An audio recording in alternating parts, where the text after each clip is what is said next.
네, 안녕하세요. 면접의 신 신쌤입니다. 네, 지난 영상에서 좀 예고 드린 것처럼 단순히 이제 면접에 대한 좀 원론적인 얘기들이나 노하우뿐만 아니라 특정 기업의 면접 전형에 맞춰서 이렇게 좀 잘 대비할 수 있는 이 방법들에 대해서 제가 좀 설명을 드리려고 하는데요. 그 중에서도 상황 면접으로 좀 대표적으로 좀 잘 알고 있는 한국철도공사를 좀 먼저 설명드리도록 하겠습니다. 네, 어떤 방식으로 좀 설명을 드려야지 이게 좀 집중력 있게 좀 받아들일 수 있을까 고민을 좀 해봤는데요. 아무래도 이렇게 단순히 말로 이렇게 좀 얘기를 하는 것보다 실제로 좀 쓰면서 얘기를 하는 방식들이 좀 더 좀 집중력 있게 받아들일 수 있을 것 같아서 이런 방식을 한번 좀 채용해봤습니다. 자, 그러면은 한국철도공사 면접에 대해서 좀 본격적으로 설명드려 볼게요. 자, 한국철도공사 면접이 뭐 4월 15일부터 24일까지 이렇게 좀 진행되고 잘 안 보이실 수 있겠는데 어쨌든 제가 말로써 설명을 드릴게요. 네, 10분간 면접이 진행되는 방식이에요. 총 10분간 면접이 진행되다 보니까 엄청 좀 짧게 느껴지기도 하고 실제로 면접 보신 분들은 이걸로 어떻게 사람을 뽑지라고 생각하시는 분들도 있는데 그럼에도 상황 면접도 있고, 뭐, 인성 면접, 자기소개, 좀 핵심적인 내용들은 다 담겨 있는 면접이기 때문에, 실제로 이 필기 점수를 뒤집는 경우들이 정말 많았어요. 그래서 필기 컷인데도 불구하고 면접을 통해가지고 최종 합격하신 분들도 있고, 필기 점수가 높았는데, 내가 면접에서 좀 잘 못해가지고, 안타깝게 탈락하시는 분들도 있어요. 한국철도공사 면접은 뭐 필기 50, 면접 50. 물론 이제 실기 시험 필요한 전형에는 25, 25인데 보통 일반적인 직무에는 50대 50이라고 보시면 돼요. 그렇기 때문에 충분히 면접으로 뒤집을 수 있다. 면접 진행 방식은 다대일 면접으로 진행이 되고 상황 면접, 그리고 1분 자기소개, 인성 면접 이런 형태로 진행됩니다. 그래서 이 모든 게 10분이고 10분 안에 이제 끝나는 과정이고 이 상황 면접은 직무별로 이렇게 좀 상황이 주어지는데 7분간 준비 시간을 가지고 A4 용지에 받은 이 직무 상황들을 내가 답변을 미리 작성을 하고 거기에 대해서 발표를 하는 이 방식입니다. 그래서 7분간 이 상황 면접에 대해서 준비를 하고 이거를 종이를 좀 제출했다가 다른 면접장 들어가기 전에 받아서 보고 발표할 수 있는 방식이에요. 그래서 이제 면접장에 딱 들어가게 되면은 1분 자기소개 먼저 시작을 하고 그 다음에 상황 면접 발표 한 1, 2분 정도 이렇게 발표를 하고 여기랑 꼬리짐이 있을 수도 있고 없을 수도 있고 그 다음에 이제 인성 면접 형태로 진행되는 거다. 인성 면접 같은 경우에는 이력서를 기반으로 해서 질문이 들어오기도 하고 아니면은 NCS 기반의 어떤 경험 질문들이 좀 이루어진다. 그리고 이제 한국철도공사 면접 같은 경우에는 인성검사가 면접 당일날 이렇게 있는데요. 이 인성검사 같은 경우에 생각보다 그 인성탈 하시는 분들도 꽤 많아요. 인성검사는 너무 이제 걱정하지 말고 좀 솔직하게 너무 깊이 있게 생각하면 안 돼요. 빠르게 찍으면서 이렇게 좀 가야 된다. 그래서 일관성이 나오게 하는 게 중요하거든요. 대부분 뭐 인성검사에서 탈락하시는 경우들이 좀 너무 내가 좋은 사람으로 포장을 하려다가 떨어지는 경우들이 있는데 빠르게 너무 깊이 있게 생각하지 말고 찍는 방식으로 가신다면은 인성검사도 무난하게 좀 합격하시리라 믿고 있습니다. 자, 그래서 뭐 1분 자기소개 들어가자마자 면접장에 들어가자마자 1분 자기소개를 하고 그 다음에 이제 상황 발표를 하고 나머지 인성 면접 진행을 하는데 요게 이제 토탈 10분이라고 그랬죠? 그래서 먼저 들어가자마자 1분 자기소개를 하시는데 1분 자기소개에 대한 준비 포인트 제가 또 다른 영상에서도 설명을 드리긴 했지만 1분 자기소개는 어떻게 보면은 내가 주도권을 갖고 나를 어필할 수 있는 유일한 면접 중의 시간이에요. 그렇기 때문에 좀 최대한 내 직무 역량을 좀 잘 어필하실 수 있어야 된다. 뭐 단순히 뭐 책임감이고 아니면 소통 능력이 뛰어나고 물론 좋아요. 그렇긴 하지만은 뭐 너무 성격적인 거 가는 게 아니라 정량적인 부분들, 정성적인 부분들을 잘 섞어서 좀 얘기를 해주시면 좋다. 그래서 직무 역량 2개 정도 뽑아가지고 그거를 뒷받침할 수 있는 경험 각각 2개 가져가고 마지막 포부 한 줄 가주면 된다. 그래서 우리가 이 정량적인 부분들, 뭐 예를 들어서 내가 운전직이라고 했을 때 면허 교육 받았던 거 그리고 내가 실제 면허 교육에서 뭐 이렇게 좀 시뮬레이션을 탔던 거, 뭐 이런 것들을 좀 말씀을 하시라고 제가 말씀을 드리는 편인데, 그럴 때마다, 이거 면허, 이거 교육들 다 받고 오는 사람들이고, 자격증도 다 취득한 사람들이고, 뭐 철도 안전 이런 자격증 다 있는 많잖아요 라고 하시는 분들이 있어요. 그렇지만 이 면접관은 같은 교육을 받았더라도 이걸 얼마나 잘 배웠는지, 일을 잘 수행할 준비가 됐는지를 알고 싶은 게 포인트예요. 그래서 내가 1분 자기소개 때 그냥 단순히 저는 책임감 있습니다. 뭐 아니면은 저는 뭐 소통 잘합니다. 뭐 이런 식으로만 적지 말고, 실제 내가 뭐 기술직이라면은 뭐 기사 자격증을 통해 가지고 어떤 부분들을 좀 배워왔고, 실제 이게 업무 어떻게 적용이 될 건지, 어떻게 적용시켜서 내가 일을 잘 수행할 건지, 이런 부분들을 잘 표현을 해줘서 나를 PR하시면 좋다. 그래서 너무 성격적인 부분들만 강조를 하는 게 아니라 내 직무와 관련된 좀 전문성을 잘 얘기를 해주시면 좋다. 네, 그리고 직무 상황 면접. 자, 상황 면접 중요하죠. 상황 면접을 다들 처음 준비를 하시고 어려워하시는 부분들이 있는데, 상황 면접 보통 이제 뭐 딜레마형이 좀 많이 나오고, 그리고 이제 가끔 가다가 방안형이 나오는, 면접의 어떤 날마다 아니면 방마다 조금씩 다른 주제로 나오는데, 보통 이 큰 두 개의 측면에서 좀 나온다고 생각을 하시면 돼요. 그래서 뭐 딜레마형 같은 경우에는 상사가 이렇게 지시했는데 뭐 약간 안전을 좀 위배하는 이런 것 같다. 그럼 어떻게 할 거냐? 관습적으로 해오는 부분인데 내가 어떻게 할 거냐? 뭐 이런 식의 방식이고, 그리고 방안형 같은 경우에는 이런 부분들이 뭐 문제가 되고 있는데 어떻게 좀 해결할 것인지, 아니면 어떻게 뭐 개선할 것인지, 어떻게 나아갈 것인지, 뭐 이런 부분들이겠죠? 근데 어떻게 보면은 정답이 정해져 있는 느낌은 아니에요. 방안이라는 게. 예를 들어가지고 뭐 내가 뭐 AI를 도입했다고 해서 이게 정답이 아니고, 뭐 체크리스트를 만들어서 정답이 아니잖아요. 그렇기 때문에 뭐 큰 방향성은 있대. 대신에 이제 세부적인 정답은 정말 다양하게 있는 방법이다. 그래서 너무 이 부분에 대해서 좀 어렵게 생각하지 말고, 다만 이 방향성은 정해져 있다. 방안형이나 딜레마형이나 어떤 방향성으로 좀 얘기를 해야 되는지 이거는 정해져 있거든요. 그래서 기본적으로 코레일 안전 최우선 해서 가죠. 그래서 뭐 규정이나 매뉴얼 준수 이런 판단 기준을 가지고 하는 방향성은 꼭 맞춰줘야 된다. 그리고 단순히 이 상황, 딱 정해진 상황에 대한 해결, 이것뿐만 아니라 예방적 차원의 해결 방안도 얘기를 해주면 좋아요. 재발 방지 대책이라든지. 그래서 뭐 단기적으로는 이런 상황에서는 어떻게 해결하겠다. 추후에 이런 것들을 또 예방하기 위해서 뭐 이런 좀 시스템을 좀 만들어 놓은 거 제안해보겠다. 이런 식으로 좀 갈 수 있겠죠. 그리고 뭐 상사와 이렇게 충돌하는 이런 좀 딜레마형 상황이 좀 나올 수 있다고 그랬는데, 내가 뭐 그렇다고 해서 상사님 이거 안 됩니다. 막 정말 상사를 무시하고 내가 막 안전을 위해서 막 너무 단호하게 하고 이런 느낌보다는 상사를 기본적으로 좀 존중을 하면서 신입의 자세로 좀 제안을 드릴 수 있는 이런 겸손한 리더십을 보여주는 게 좀 필요하다. 그래서 이런 좀 세 가지 방향으로 답변을 해주시면은 코레일 상황 면접 잘 대비를 하실 수 있다. 실제 상황 면접을 좀 제가 좀 가지고 왔는데, 이거는 열차 승무 직무거든요.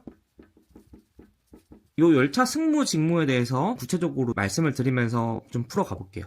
누리호 열차가 중간 황차역에 도착했다. 플랫폼 승하차 인원이 재고 있으며 당신은 여객 정무, 열차 승무는 여객 정무나 뭐 전철 차장이나 뭐 이런 업무를 하죠. 그래서 뭐 출입문 취급, 발차 신호 전달 업무를 수행하고 있다.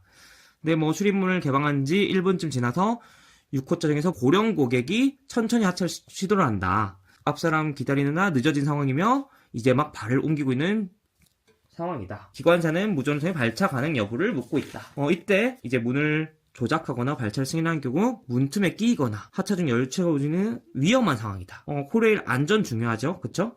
그리고 해당 역은 교행률 회차가 걸리는 구간이나 정차 시간이 길어질 경우 후속 열차에도 영향을 줄 수 있다. 이런 상황에서 어떻게 좀 대처하시겠습니까? 이런 질문인데, 자, 이 문제는 교통약자 보호와 열차 정시 운행이라는 두 가지 가치가 좀 충돌하는 상황에서 이 판단력을 좀 보고자 하는 항목이거든요. 그래서 면접관이 좀 어떤 거를 좀 파악하고 싶냐라고 했을 때 두 가지 정도로 얘기를 할 수 있어요. 첫 번째로는 고령 고객이 하차를 좀 하는 상황에서 절대로 이제 문을 닫거나 발차를 승인하지 않겠다라고 하는 안전 판단. 안전. 자, 두 번째로는 정차 지연이 후속 열차에 좀 영향을 줄 수 있는 구간이라는 이 운행 맥락을 좀 이해를 해야 된다. 그래서 이 운행 맥락을 좀 이해하면서도 내가 안전에 타협하지 않은 가치관. 그리고 이제 코레일 같은 경우에는 이 교통약자 이동권 보장을 핵심 또 정책으로 좀 추진하고 있으니까 이 주제에 대한 인식 수준도 파악하고 있는 게 평가 포인트죠. 그래서 우리가 이 상황 질문에 어떻게 좀 얘기를 해야 되냐. 끼거나 하차 중 열차 공정은 사고로 이어질 수도 있잖아요. 그럼 기관사에게 발차 보류를 요청을 하고 고령 승객 하차 완료까지 이제 문을 유지하는 이런 부분들이 포함돼야 되고, 그리고 승객에게 다가가서 하차를 안전하게 유도를 하는 이런 것들이 좀 나와야겠죠. 뭐 팔을 부축한다던가 뭐 보조기 이동 지원 같은 부분들. 그리고 뭐 정차 지연이 2분 이상 지연된다라고 했을 때 이런 부분들을 관제에다가 일의 상황을 좀 보고를 하고, 그리고 좀 차내 방송으로 정차 지연 사유들을 안내해서 다른 승객의 불만이나 불안감을 해소하는 부분들이 또 필요하다. 그리고 약자의 여정들이 주지 않도록 다음 정차역 역무원에게 인계 협조 이런 부분들도 있으면 좋겠죠. 자, 여기서 우리가 이런 답변은 안 돼요. 정시 운행이 중요하니까 빠른 하차를 촉구하겠다. 실제로 이런 것들이 고령 고객들에게 좀 낙상사고로 이어질 수 있으니까 정치성 뭐 중요하지만 그것보다는 안전이 좀 더 절대 우선이죠. 그리고 문을 닫고 다음 역에서 좀 내리도록 좀 안내하겠다. 이런 것도 이미 하차를 좀 시작하는 승객에게 문을 닫는 이런 부분들은 끼임 사고로 직결될 수 있는 위험한 판단이거든요. 그래서 이런 부분들은 좀 생략할 수 있도록 하고, 그리고 하차 지원만 하는 게 아니라 이제 차내 안내까지 할 수 있도록 해야 된다. 뭐 후속 열차 간섭이 우려되는 구간이기 때문에 관제와 좀 소통 이런 것들을 좀 하면 좋고, 다른 승객의 불안 관리도 병행이 된다면 좋겠죠. 자, 그리고 다른 직무도 한번 볼까요? 네.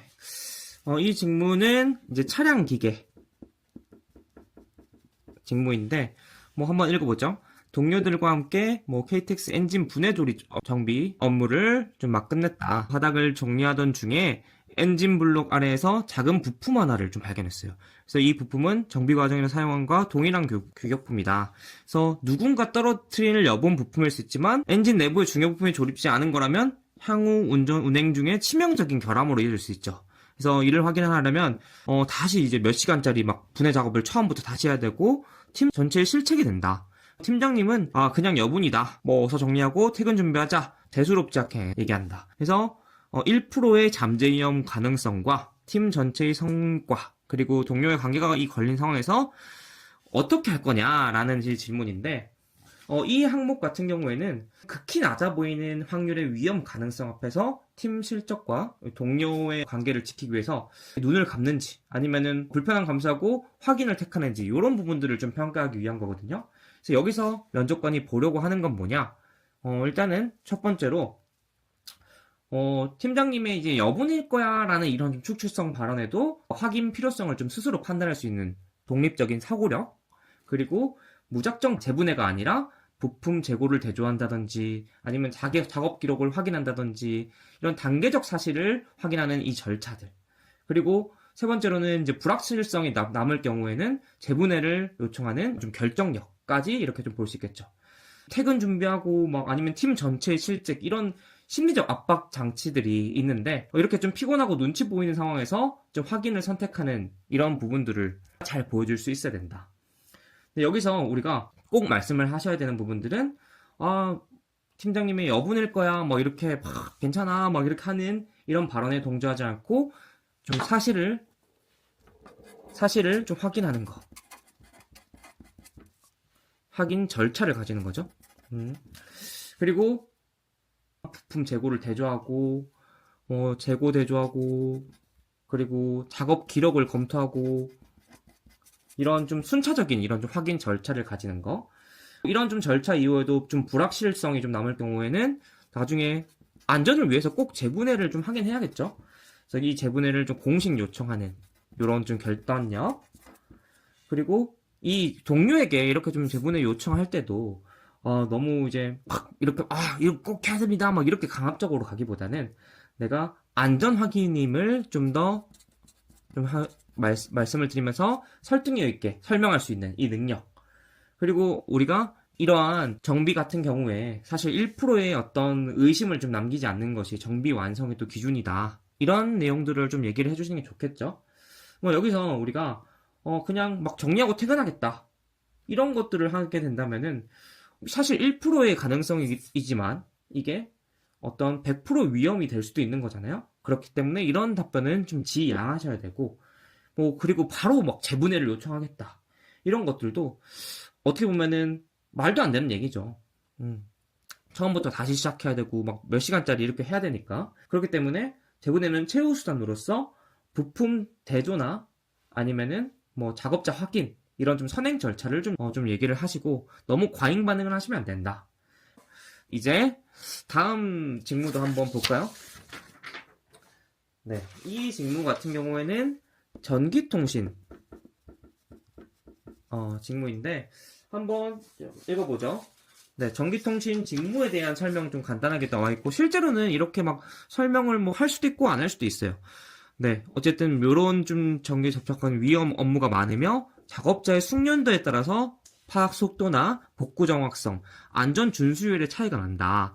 근데 현재는 뭐 침입자는 OJT, 매뉴얼 기반의 점검 방식, 정기 교육 위주로 이렇게 좀 편성이 되어 있고 돌발 상황 대응력이나 미세 감지 능력, 현장에서 이렇게 오랜 선배 중심으로 좀 축되고 이렇게 전파가 어렵다. 그래서 전기통신 업무의 작업자 숙련도 격차를 줄이고 조직 전체 기술 수준을 높이기 위한 실효성 있는 개선 방안을 제시해라. 실제로 이런 좀 질문들이 나온 적이 있거든요. 이 문항은 제가 갈등이나 뭐 딜레마형이 아니라 좀 제안, 개선형, 방안형 형태이기 때문에 좀 들고 와봤는데요. 면접관이 여기서 좀 뭘 보려고 하는 거냐. 뭐 이런 우리 전기통신 업무 조직에 대해서 좀 구조적인 문제, 숙련도 격차나 경험의 비체계적인 축적, 뭐 OJT의 한계를 정확히 인식하고 실현 가능한 개선 방안들을 논리적으로 제시할 수 있는지 이런 부분들을 평가하는 거예요. 여기서 단순히 교육을 막 강화하겠다 뭐 이런 식의 답변이 아니라 우리가 좀 구체적으로 좀 논리적으로 좀 제시를 할 수 있어야 돼요. 뭐 예를 들어서 뭐 시뮬레이션 훈련 콘텐츠를 구축하고 뭐 디지털 작업 일지를 공유하는 시스템을 만들고 자발적인 학습 문화를 설계하는 이런 좀 단계적인 좀 구체적인 방안들이 필요하거든요. 그냥 교육 강화하겠다는 누구나 좀 얘기할 수 있는 부분이기 때문에 좀 두루뭉실하게 얘기하지 않아야 된다. 콜에서 실제로 뭐 창의성 있는 이런 부분들을 좀 가점으로 많이 주고 있거든요. 그래서 이런 좀 방안형 질문들이 나왔을 때 좀 구체적인 아이디어를 좀 제시해서 창의성을 좀 보여줄 수 있도록 하자. 현재 이런 좀 OJT나 뭐 매뉴얼 기반 점검 방식 이런 것들의 한계를 좀 내가 분석해가지고 뭐 우리가 이론 중심이다. 아니면은 뭐 돌발 상황에 대한 대처 능력이 부족하다. 뭐 선배의 경험 체계의 전파가 어렵다. 이런 얘기들을 발표해서 만들어 주셔야겠죠. 그리고 뭐 고장 이력이나 뭐 장애 유형 데이터 기반의 뭐 시나리오형 시뮬레이션 훈련 콘텐츠 같은 거 좀 구체적으로 좀 얘기를 하실 수 있도록 해야 되고 뭐 숙련 선배들의 전파가 어렵다고 했으니까 이런 것들을 좀 체계적으로 전파하기 위한 뭐 디지털 작업 일지 공유 시스템, 뭐 사진이나 음성, 영상 기반의 작업 지식 DB 이런 부분들도 제안할 수 있겠죠. 추가적으로 뭐 이것뿐만 아니라 뭐 월 1회 뭐 실무 문제를 해결하는 워크숍이나 뭐 기술 공유를 발표하고 뭐 Q&A 챌린지를 만들고 자발적인 학습 문화를 만든다 이런 느낌으로도 좀 얘기를 하실 수 있어요. 자, 여기서 우리가 좀 주의해야 되는 부분들은 뭐 AI고 뭐 빅데이터고 뭐 AR이고 뭐 VR이고 뭐 이렇게 너무 뭐 어떤 첨단 기술들 종류만 나열하고 구체적이지 않게 이렇게 좀 얘기를 하시는 부분들을 좀 지양하셔야 돼요. 뭐 이렇게 막 유행어처럼 막 AI가 막 해야 된다, 뭐 생성형 AI 바탕으로 이렇게 막 한다, 라고만 하시는 분들이 있는데, 실현 가능성이나 현장 적용 방법, 뭐 이런 것들을 잘 고려하지 않고, 그냥 막 기술만 나열한다면은, 당연히 이런 부분들에서 꼬리 질문들도 나올 수 있고, 좀 좋은 아이디어는 아닐 수 있다. 그래서 뭐 예를 들어서 데이터를 한다고 해도 어떤 데이터를 어떤 형태로 누가 활용하는지 이런 부분들을 좀 잘 설명을 해주시면은 좋다. 그리고 또한 이제 뭐 기술 시스템만 너무 제한을 하고 조직 문화를 좀 고려하지 않는 이런 부분들도 있는데 뭐 실제 아무리 시스템이 좋아도 참여하지 않는 사람이 있을 거 아니에요. 그렇기 때문에 좀 더 추가적으로 우리가 조직 문화, 학습 문화나 뭐 공유 문화까지 이렇게 좀 잘 고려해서 함께 설계를 한다면은 면접관이 이거 좀 좋은 아이디어다라고 할 수 있겠죠. 자, 이렇게 오늘 코레일 면접에 대해서 간단하게 살펴봤는데 좀 도움이 되셨으면 좋겠고, 제가 오늘 좀 진행한 이런 좀 상황 면접 질문들이나 풀이 같은 경우는 그 실제로 브릿진에서 이렇게 진행하는 코레일 맞춤 AI PT 상품을 제가 가져온 거거든요. 그래서 우리가 뭐 직무별로 잘 구성이 되어 있고, 아까 제가 말씀드렸던 뭐 출제 의도라든지 핵심 답변 포인트, 뭐 이런 답변은 탈락한다. 그리고 모범 답변까지 잘 구축되어 있는 부분이고, 이제 학습된 AI가 내 답변에 대한 구체적인 점수와 피드백, 합격 여부까지 제공해 드리니까 면접이 좀 걱정이시라면은 이렇게 브릿진 AI PT 검색하셔서 내 직무별로 이런 부분들 좀 풀어보시고 대비를 해보시는 게 좋다. 네, 면접 잘 준비하셔서 꼭 최종 합격까지 가시길 진심으로 좀 기원하고 좋아요와 구독도 좀 꼭 부탁드립니다. 감사합니다.